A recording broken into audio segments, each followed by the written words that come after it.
No meu aniversário de 21 anos, meu pai ergueu o copo e disse: alguns filhos enchem você de orgulho. Outros só ocupam espaço. Todos riram. Eu sorri e respondi: ainda bem que acabei de conseguir meu próprio lugar, a 3.000 quilômetros daqui. Não se preocupe, vocês nunca, meu nome é Brian. Tenho 29 anos, sou gerente de RH, consigo ler uma sala em 5 segundos e montar um plano de desempenho em 10 filho do meio, mas o mais velho dos meninos, o responsável desde que aprendi a amarrar os sapatos. Eu marco consultas médicas, decoro prazos, lembro os aniversários de todo mundo. Se minha família fosse uma empresa, eu seria o time de operações não remunerado. No trabalho, as pessoas me veem como calmo. Na família, me veem como útil. Cresci em Fênix, em uma casa que sempre cheirava a limpador de limão e expectativa. Meu pai comanda uma pequena empresa de telhados. Minha mãe cuida da contabilidade e da narrativa familiar. Minha irmã mais velha, Kelsey, brilha. Meu irmão mais novo, Evan, vive se metendo em confusão e recebe um desfile toda vez que sobrevive a uma. Aprendi cedo que pedir ajuda era o mesmo que admitir fracasso. Então, parei de pedir. Mantenho as coisas simples, academia às 6, café preto, celular no não perturbe até às 8. Meu apartamento é limpo, meus e-mails têm etiquetas e o aluguel é pago no primeiro dia do mês. Não é empolgante, mas é estável. Estabilidade é como oxigênio quando você cresce em uma casa onde o dinheiro ditava o humor. Eu costumava achar que, se trabalhasse o bastante, minha família acabaria me vendo como algo além de uma carteira sobressalente. Essa crença não se quebrou de uma vez, foi se desgastando aos poucos, como quando minha mãe, por engano, passou meu cartão de crédito no Costco porque o dela estava na outra bolsa, ou quando meu pai disse: ajuda nos pneus do Eva. Não seja o único que não contribui. E depois me mandou uma cobrança no Venmo pelo valor total. A noite em que a verdade finalmente mostrou os dentes foi o meu aniversário de 21 anos. Estávamos em um restaurante com cardápios brilhantes e cadeiras bombas, balões amarrados na minha cadeira como se eu tivesse 10 anos. Eu tinha acabado de receber uma proposta de estágio em RH, em outro estado. Estava com medo e orgulhoso ao mesmo tempo. Meu pai ergueu o copo, sorriu para a mesa como um encarregado inspecionando um trabalho pelo qual não pretendia pagar, e disse: alguns filhos dão orgulho, outros só ocupam espaço. A mesa riu, não uma risada grande, mas aquela automática, para manter a paz. Kelsey escondeu o sorriso no guardanapo. Evan deu um meio sorriso olhando para o celular. Minha mãe tocou meu ombro e disse: ah, Tom, como se fosse uma piada sem importância. Eu sorri de volta, mesmo com os ouvidos zumbindo. Disse: ainda bem que acabei de conseguir meu próprio lugar, a 3.000 quilômetros daqui. Afastei a cadeira. Não se preocupe, vocês nunca, não terminei.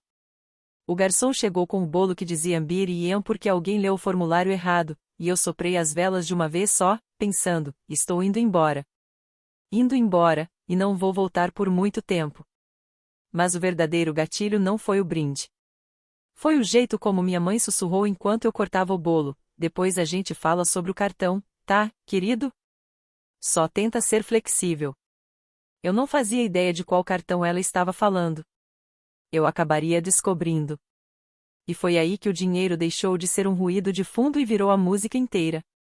6 semanas depois, mudei-me para Seattle. Um estúdio com cheiro de tinta velha e pretzels. Estágio em RH, com crachá de verdade. Comprei um sofá usado no Marketplace e uma luminária torta, que parecia precisar de terapia. Era meu. Liguei para minha mãe para dar o novo endereço. Ela disse: orgulhosa de você, querido. E logo em seguida: ah, rapidinho, o débito automático do seu empréstimo estudantil não passou. Pode verificar? Eu nem tinha débito automático. Abri o aplicativo do banco. Havia uma cobrança que não reconheci: Sun Valley Utilities, Phoenix. $286,74. Liguei de volta. O que é Sun Valley Utilities? Ela respondeu rápido demais: ah, eles não quiseram colocar a conta no nome do Evan por causa de, você sabe, então usamos o seu por enquanto. É temporário. Você usa o meu CPF o tempo todo. Eu disse: mãe, isso é sério. Ela suspirou: nossa, que dramático. Precisávamos da conta em nome de alguém da família. Escrevi a palavra temporário num post-it e colei no meu laptop. Em RH, temporário sempre vem com uma data final clara. Na minha família, temporário era um estado de espírito. O estágio virou um emprego fixo. Eu montava kits de integração, orientava 2 gerentes em planos de período probatório e aprendi a dizer isso está fora do escopo sem parecer grosseiro. Mandava dinheiro para casa em caso de emergências, batida de carro do Eva, cirurgia do cachorro, um buraco na folha de pagamento da empresa do meu pai. Mamãe mandava mensagem, pagamos na sexta. Sexta vinha e ia. Nova emergência, nova promessa. Eu conseguia mapear o ciclo como uma previsão do tempo. Aos 23, fui promovido a analista de RH. Meu gerente me deu uma high five no corredor e disse: "Você é um estabilizador, Brian." Tirei um print do e-mail e mandei no grupo da família. Kelsey respondeu: "Arrasou, mamãe, tão orgulhosa." E logo em seguida, falando em estabilidade, o tratamento dentário do seu pai vence segunda. "Papai, só dá uma força, te devolvo pelo Zelle." Eva mandou um emoji de joinha, como se tivesse ajudado. Respondi com cuidado: "Tenho minhas próprias contas." Mamãe rebateu: "Você sempre transforma tudo em questão de dinheiro." Fiquei olhando para aquela frase por muito tempo. Eu é que fazia tudo girar em torno de dinheiro. Deixei pra lá, como sempre. Um ano depois, as pequenas rachaduras viraram fendas. Voltei para casa no dia de Ação de Graças. Nessa época, eu já conduzia calibrações de desempenho, criava faixas salariais e mandava transferências silenciosas aos meus pais, valores que fariam meus colegas arregalar os olhos. A casa parecia igual, mas não era. Geladeira nova, TV nova, uma pilha de correspondências não abertas no balcão, como um monumento. Mamãe me abraçou e sussurrou: "Você está magro." Respondi que estava bem. Ela retrucou: "Você sempre diz isso quando emagrece." Como se fosse uma afronta pessoal. Depois do jantar, papai me entregou uma pasta. Estivemos pensando. Está na hora de colocar seu nome no negócio. Abri a pasta. Era um pedido de empréstimo de $65.000. Ri porque é o que faço quando quero gritar. Você está brincando, né? Mamãe tocou meu braço: "É só uma garantia, querido. Nem é dinheiro de verdade.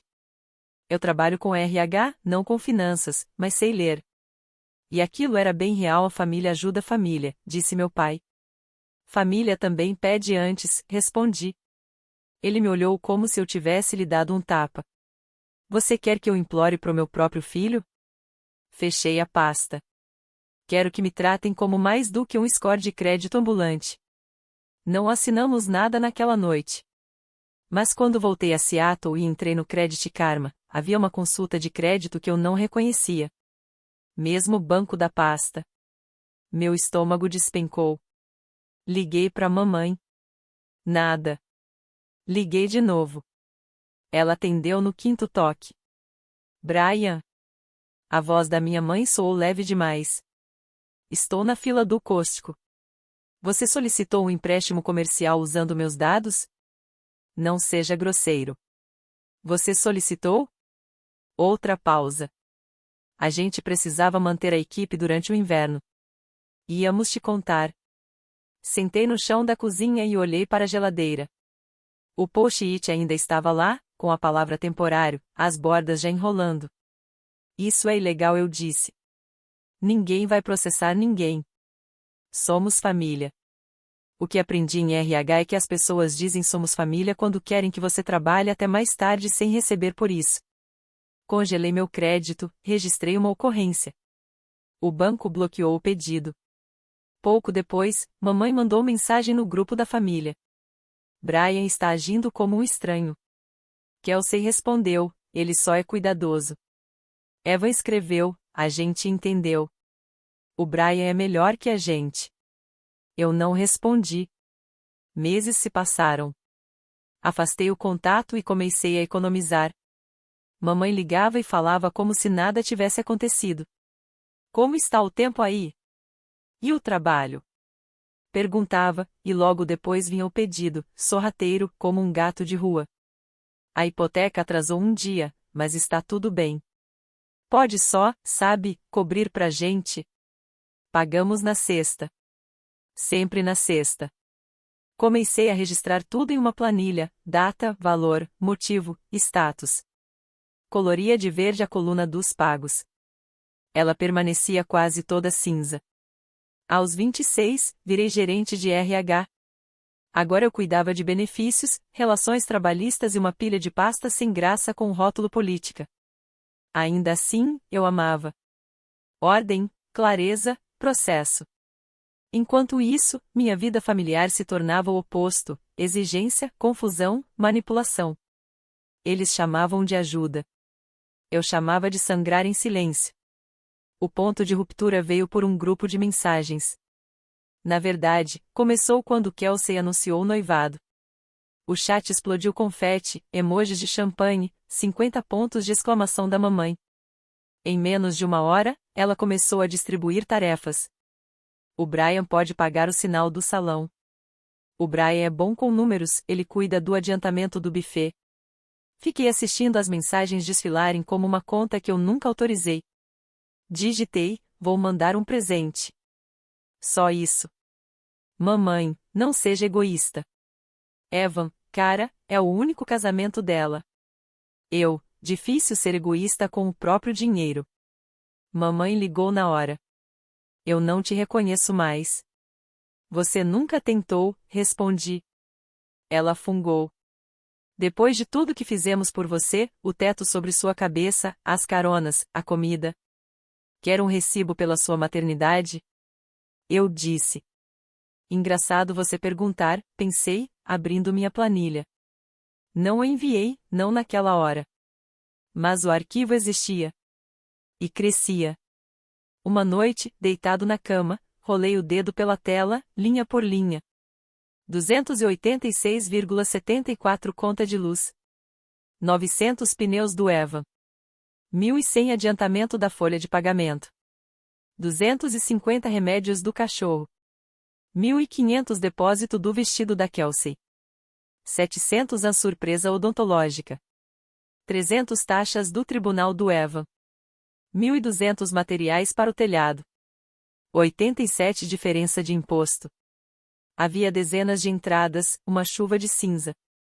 Adormeci com o celular sobre o peito e acordei com 3 ligações perdidas da mamãe e uma mensagem. Precisamos falar sobre as passagens da lua de mel da Kelsey. Claro que precisávamos. Eu continuava cedendo pedacinhos de mim, dizendo a mim mesmo que era uma escolha assim doía menos, parecia menos roubo. E então chegou o dia que zerou o tabuleiro. Papai marcou um jantar em família. O que, na prática, significava emboscada. Mesmo assim, eu fui. Ainda acreditava em uma espécie de matemática silenciosa que dizia que aparecer, um dia, acabaria significando ser visto. Jantamos frango passado e chá gelado doce demais. No meio da refeição, meu pai pigarreou: estamos orgulhosos da sua carreira, disse, pronunciando a carreira como se viesse entre aspas.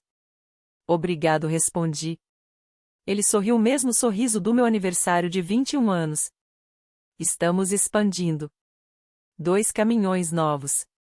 Vamos colocar seu nome nos papéis, assim o banco se sente mais seguro. Mamãe estendeu a mão e apertou a minha. Você nem vai perceber. O antigo eu teria engolido em seco e ficado quieto. O novo eu disse, não. O ar congelou.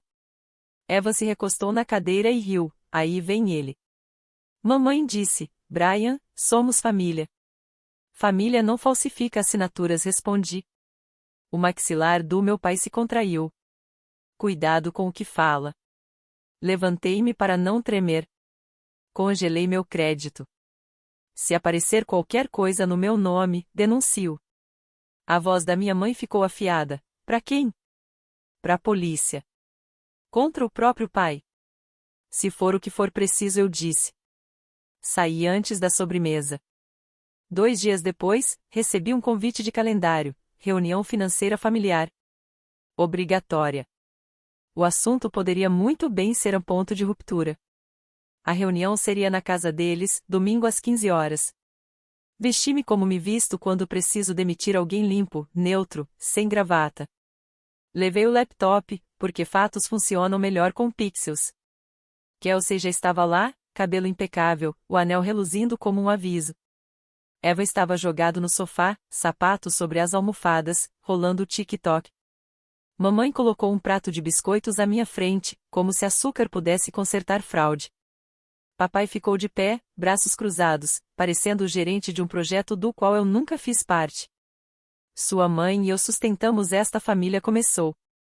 Mamãe assentiu. Demos tudo a você. E papai completou, agora é sua vez de retribuir com apoio de verdade, não com planilhas. Engraçado você dizer isso, respondi, abrindo o notebook e espelhando a tela na TV, minha planilha preencheu a sala com linhas silenciosas. Kelsey franziu a testa, o que é isso? Anos de transferências. Valores que vocês pediram, motivos que deram e se me pagaram de volta. Evan bufou, tá fazendo um documentário? Continuei rolando. Não levantei a voz, esse era o segredo. 14 de outubro, $1.500 adiantamento de folha de pagamento. 2 de novembro, $900 pneus do Evan. 19 de novembro, $286,74 contas de serviços. 7 de dezembro, $1.200 diferença de impostos. 22 de dezembro, $300 taxas judiciais. 3 de janeiro, $1.100 materiais de telhado. 14 de janeiro, $250 remédios do cachorro. 25 de janeiro, $2.000 depósito de encomenda. Mamãe cruzou os braços. Por que está fazendo um placar? Porque vocês me ensinaram que é meu trabalho cuidar dos números, respondi. Papai deu um passo à frente. O negócio passou por uma fase difícil. Você acha que é melhor que eu só porque trabalho atrás de uma mesa? Acho que não sou um banco, eu disse.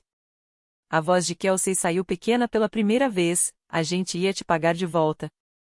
Cliquei na segunda aba, comprovantes, transferências, capturas de tela. Não, vocês não iam. Evan revirou os olhos. É para isso que estamos aqui? Para ver um PowerPoint?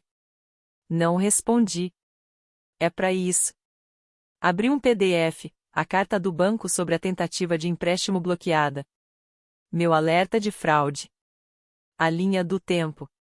O rosto do meu pai mudou. Ele sabia que eu sabia.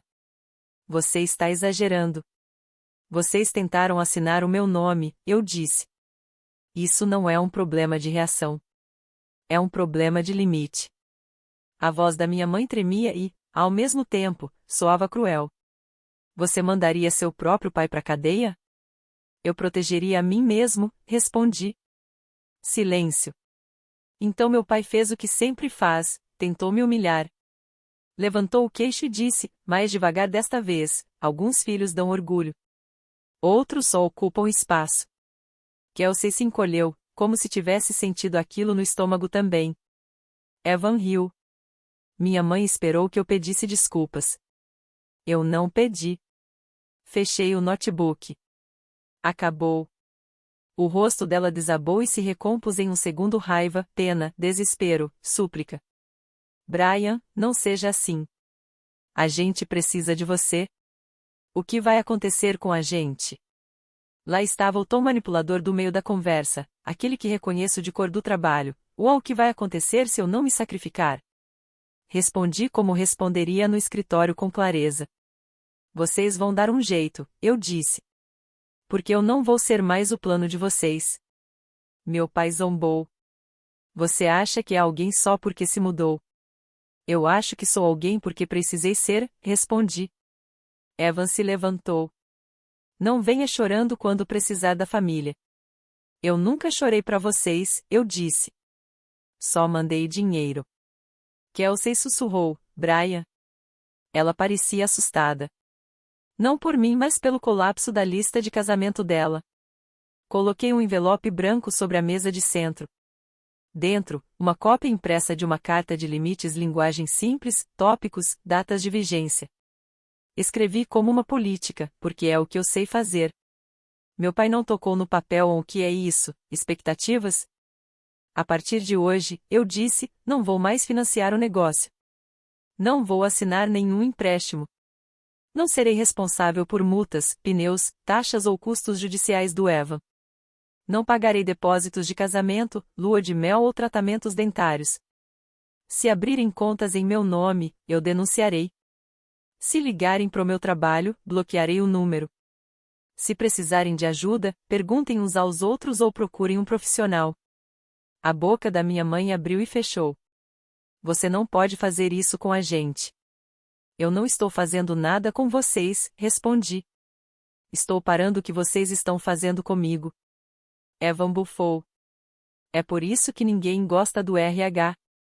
É por isso que o RH existe, eu disse. Minha mãe começou a chorar lágrimas reais, desajeitadas.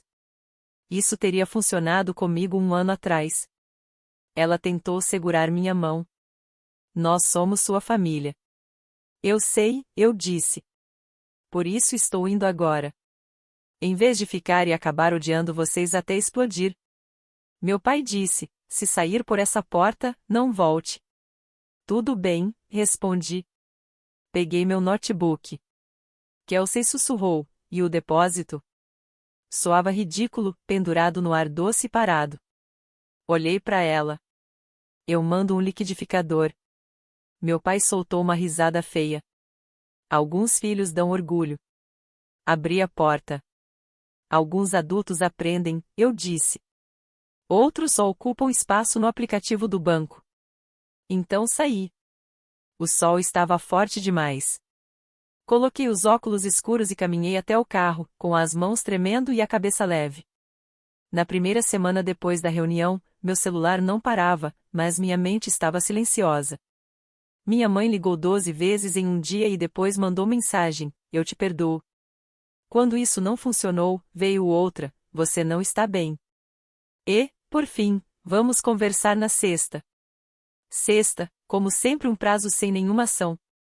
Mutei o grupo da família. Contei o que aconteceu para minha terapeuta. Ela disse: você colocou um limite e tolerou a reação deles. Soou como uma frase de manual. Eu precisava dessa clareza.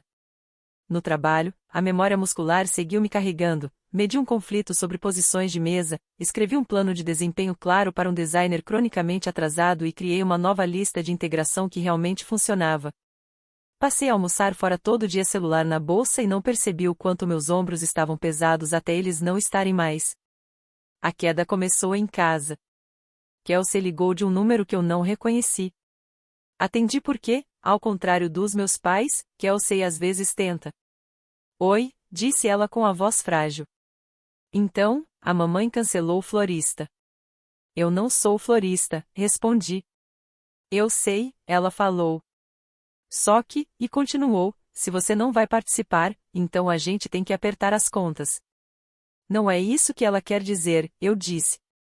Ela quer que você me pressione. Kelsey ficou em silêncio tempo suficiente para eu achar que a chamada caiu. Sempre foi assim, ela disse, como se finalmente dissesse algo óbvio em voz alta. Lembra quando o pai te fez emprestar o carro pro Eva no verão? E então ele fez queixa e você pediu desculpas por ter ficado chateado. Lembro, respondi. Kelsey suspirou, desculpa por não ver ou por ver e não ajudar. Ver e não ajudar também é uma decisão, eu disse e me surpreendi por não falar aquilo para ferir. Ela confessou, talvez eu reduza o casamento. Não sei. E, mais baixo, estou olhando apartamentos. Eu me sentei. Apartamentos. Ela riu, uma risada frágil. Você acha que eu nunca tive a minha própria versão disso? Não com dinheiro, com atenção, com o pai. Conversamos por 1 hora não sobre depósitos, mas sobre partir, sobre ficar, sobre como você chega aos 30 sem nunca ter seu próprio quarto na sua cabeça. Quando desligamos, senti algo no peito se soltar que estava tenso desde o ensino médio.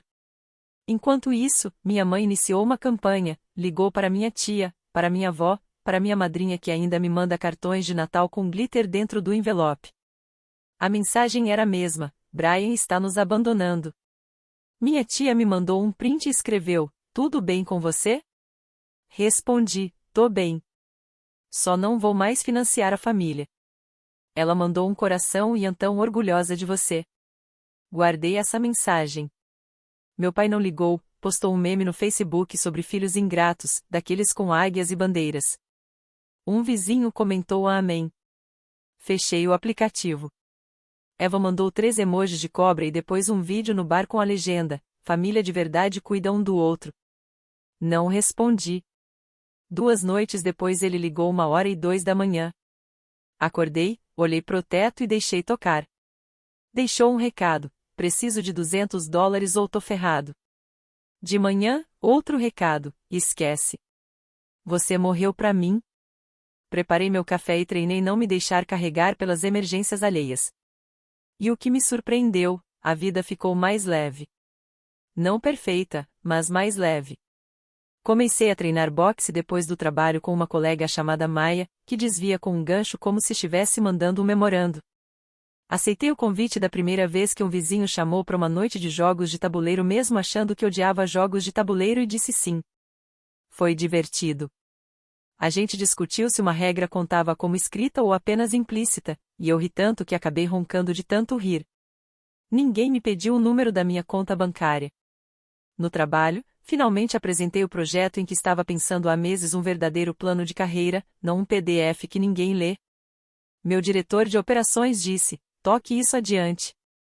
E eu toquei. As pessoas realmente usaram. Alguém escreveu em uma pesquisa, e isso me fez sentir visto. Fiz uma captura de tela e salvei numa pasta chamada combustível. Financeiramente, configurei uma transferência automática para uma conta poupança que chamei de não para incêndio. Toda sexta-feira, uma pequena quantia se movia sozinha, e ninguém me mandava mensagem sobre isso. Olhei meu aplicativo do banco e vi um número que parecia uma escolha, não uma armadilha. Minha mãe tentou uma nova abordagem: sinto sua falta. Depois, devíamos voltar com os jantares de domingo.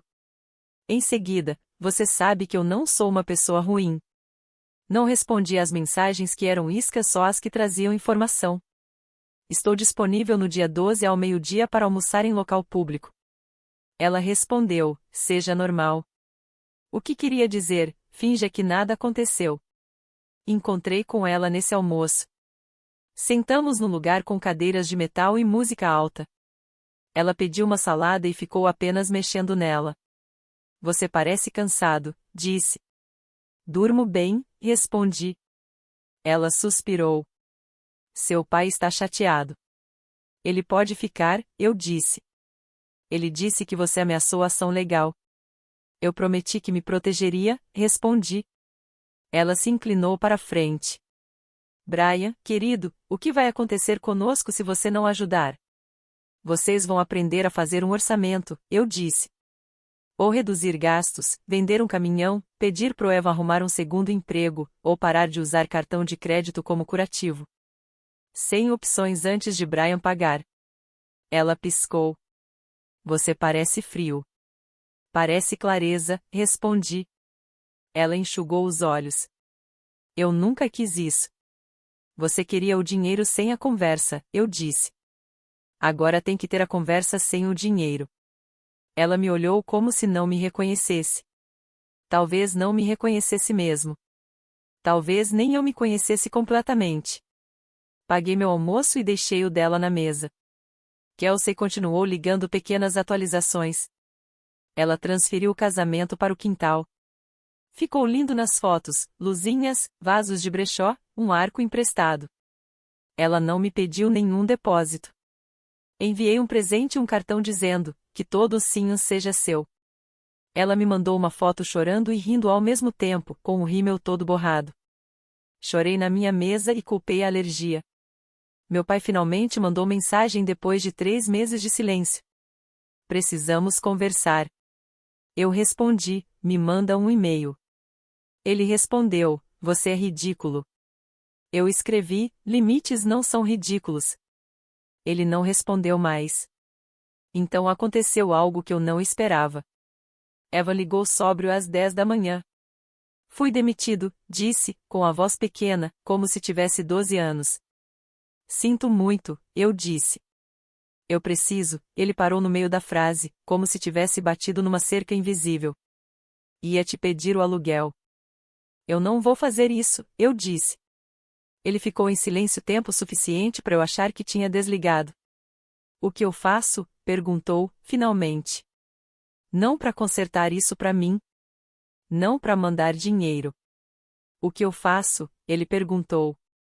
Você respira, eu disse. Aceita as consequências naturais e vai até o centro de empregos na Ferde com a Paine. Procura pela Laura. Diz que está pronto para trabalhar. Ele riu uma vez. Claro que você tem um contato. Tenho uma lista, respondi. Por que você é assim? Ele perguntou. Não é por mal, continuei. É por curiosidade. Porque alguém precisa ser. Ele não me agradeceu. Não gritou. Só disse, tá bom. E desligou. 2 semanas depois, ele mandou uma foto de um cronograma turnos noturnos em um armazém. É uma porcaria, escreveu. Mas eu vou. Eu mandei um joinha. Sem confete. Minha terapeuta perguntou como seria sucesso para mim. Eu disse, um domingo em que a bateria do meu celular dura o dia todo, porque não fica acendendo com pânicos que eu não causei. Nós rimos. E esse domingo chegou. Um domingo com roupa lavada, café e uma caminhada à beira d'água. Meu celular ficou quieto. Quando vibrou, era uma amiga mandando um meme sobre RH ser tipo terapeuta corporativo. Eu respondi, somos bibliotecários de limites. Pensei muito naquele brinde, sobre ocupar espaço. Percebi que o único espaço que eu vinha ocupando era o pequeno canto da minha própria vida que eu ainda me permitia manter. Depois daquela reunião, esse canto se expandiu. Comprei uma estante. Uma planta. Luvas de boxe que finalmente serviam. Reservei uma viagem com minhas próprias milhas e não contei para ninguém até voltar. Mamãe mandou mais uma mensagem enorme no grupo da família, sempre nos apoiamos. Alguns de nós esquecem disso. Kelsey respondeu, apoio não é exploração. Evan, para minha surpresa, escreveu, chega. Então percebi. Papai saiu do grupo e voltou 5 minutos depois, como se ninguém fosse notar. E eu? Coloquei o grupo no silencioso por 1 ano.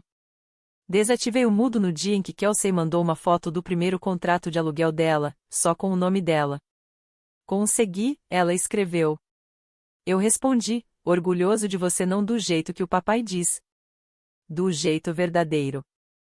1 ano depois, viajei a Fênix a trabalho e deixei um dia extra só pra mim. Passei de carro em frente à casa antiga. O cheiro de limpador de limão era só lembrança. O gramado estava torto. O telhado parecia novo. Ri sozinho no carro e segui em frente. Encontrei Kelsey para tomar café tênis, rabo de cavalo, rosto mais leve. Tô fazendo terapia, ela disse. Eu também. Éramos crianças tentando ser figurantes. Você foi corajosa por ficar. E você foi certo em ir. Choramos, enxugamos, e conversamos como irmãos que talvez, finalmente, pudessem ser amigos. Depois, no restaurante Cabines de Vinil, café amargo. Papai já tenso, mamãe separando sachês de açúcar. Então você acha que é melhor do que a gente? Ele começou. Não, eu disse. Eu sou melhor comigo mesmo. Precisávamos de você. Eu sei. E eu precisava de mim? A voz da mamãe baixou, a gente tinha medo. Eu também, respondi. Medo de me tornar alguém que eu não gostasse. Meu pai balançou a cabeça. Família é família.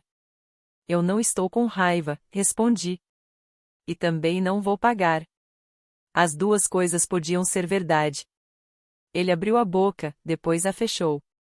Não foi um milagre, apenas um estalo. Minha mãe estendeu a mão, mas parou quando viu que eu não ofereci a minha. Você está feliz? Ela perguntou. Pensei nas planilhas arquivadas, nas luvas de boxe, nos domingos tranquilos em que a bateria do meu celular permanece cheia. Sim. Na maior parte do tempo, mais do que antes. Que bom, ela disse, com sinceridade e um pouco de amargura. De volta a Seattle, abri a planilha antiga. Sem raiva, apenas números. Adicionei uma última linha, Data de hoje, valor $0, motivo, limite mantido, status, quitado. Então arquivei o arquivo não para esquecer, mas para lembrar sem sangrar. Se existe uma lição, é simples: eu não sou uma carteira ambulante, e família não é um passe livre para minha paz. Ajudar sem limites machuca todo mundo. Você não precisa de uma crise para dizer não. No meu aniversário de 21 anos, meu pai disse: alguns filhos dão orgulho. Outros só ocupam espaço. Hoje, eu termino essa frase quando tranco minha porta e rego minha planta: não se preocupe. Você nunca vai ocupar um espaço que não é seu.